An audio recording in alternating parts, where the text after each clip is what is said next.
Dans cette pièce qui accueille en général le conseil de la Casques, une cinquantaine d'entreprises du BTP sont représentées.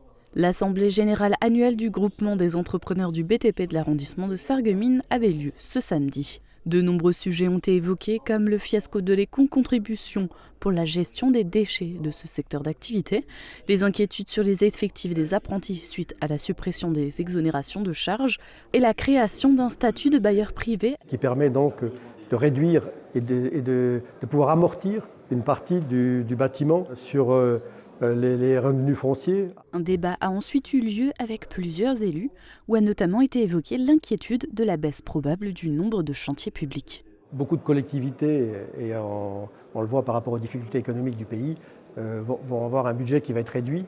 Et cette réduction de budget va inévitablement se ressentir sur le nombre de chantiers en construction dans notre région.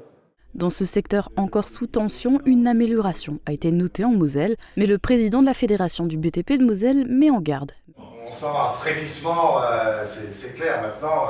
Comme j'ai dit, il faut une certaine stabilité politique, il faut voter un budget aussi. C'est ça qui est important. S'il n'y a pas de budget, il ne se passera rien, quoi. Plusieurs médailles ont ensuite été décernées à des employés méritants de 4 entreprises membres de la fédération du BTP de Moselle. Alors très franchement, ça représente déjà, ça m'a beaucoup touchée, le fait d'avoir cette plaquette.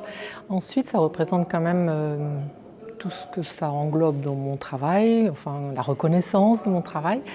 Et également que c'est la retraite maintenant, quand vous recevez cette plaquette, c'est quand même plus ou moins la retraite après. Donc c'est quand même une page qui se tourne en fait. Voilà.